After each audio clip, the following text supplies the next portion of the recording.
శనివారం ఉదయం తిరుమల తిరుపతి 2 రోజుల పర్యటన ముగించుకుని తిరుగు ప్రయాణంలో రేణిగుంట విమానాశ్రయంలో తనను ప్రాణంగా అభిమానించే అభిమానిని కలిసి అతని చిరకాల ఆంక్షను నెరవేరుస్తూ తానున్నానని భరోసా కల్పిస్తూ అతని ఆరోగ్య మెరుగుదలకు 5 లక్షల రూపాయల తక్షణ ఆర్థిక సాయం ప్రభుత్వం తరపున ముఖ్యమంత్రి నారా చంద్రబాబు నాయుడు అందజేసి మరోమారు మానవత్వం చాటుకున్నారు.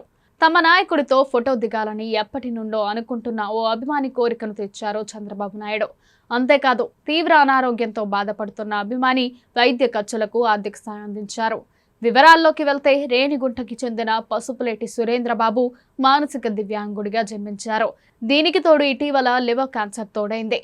సురేంద్రబాబుకు చంద్రబాబు అంటే చిన్నతనం నుండే అంతులేని అభిమానం, అమితమైన ప్రేమ. తాను ఎంతో ఇష్టపడే నాయకుడైన చంద్రబాబుతో చనిపోయేలోపు ఒక్క ఫోటోనైనా దిగాలన్నది సురేంద్రబాబు వాంఛ.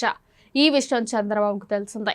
బ్రహ్మోత్సవాల సందర్భంగా శ్రీవారికి పట్టు వస్త్రాలు సమర్పించి వస్తున్న సమయంలో ఎయిర్పోర్ట్కు పిలిపించుకునే సురేంద్రబాబుతో ప్రత్యేకంగా మాట్లాడి ఫోటో దిగారు. క్యాన్సర్తో బాధపడుతున్నందున వైద్య ఖర్చులకు 5 లక్షలను ప్రభుత్వం తరపున సాయం అందించారు. భయపడవద్దని, అన్ని విధాలుగా అండగా ఉంటానని సురేంద్రబాబుకు సీఎం చంద్రబాబు భరోసా ఇచ్చారు. తన అభిమాన నేత ఆప్యాయతతో పలకరించడంతో సురేంద్రబాబు ఎంతో సంతోషించాడు.